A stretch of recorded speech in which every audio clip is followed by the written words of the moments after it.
Well, I think if you're a candidate, it's always frustrating because you want to be able to answer substantive questions. I don't really want to talk about Donald Trump. I don't want to talk about one of the other candidates. I want to talk about why I'm running. We all put our lives on the line for this, and sometimes I think that it's treated more like a game show than a thoughtful discussion of who has the temperament, the judgment, the experience to be president of the United States.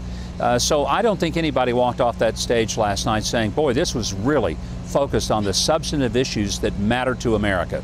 There was a lot of lashing out against the media. Do you blame the media for how you're doing in the polls right now?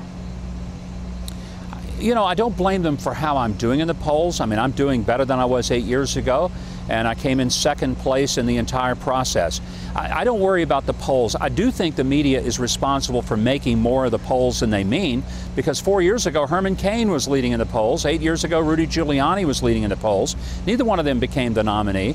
And I think when people pretend that the polls right now are what matter, they just don't.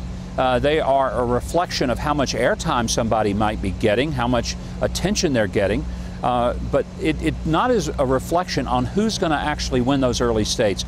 I wish there was a more thoughtful discussion, not on the horse race, but on the horses and how well they can perform and run under pressure and under tough circumstances. Governor, if I may, though, in Iowa in 2008, you won. Latest Real Clear Politics poll is showing you at 9th. What is it you think that you can attribute that to? You know, the American people and folks in Iowa certainly know who you are.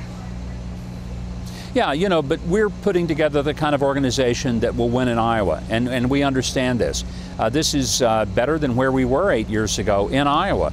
So it's not like we're that shell-shocked. What we're doing is what we know has to be done to win. There are no shortcuts in Iowa.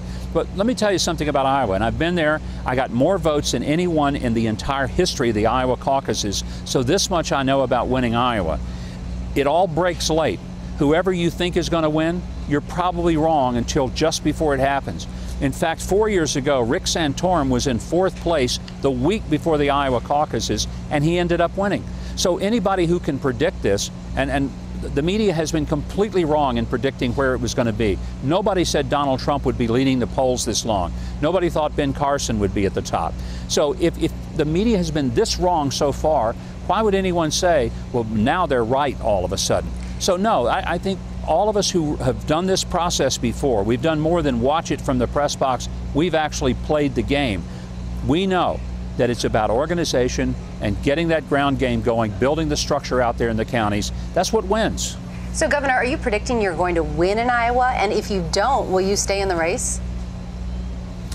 Well, I don't think you have to win Iowa to stay in the race. You have to come in the top 2 or 3. If you don't, and you've put a lot of effort there, then you're going to have a hard time convincing voters that you're viable beyond that.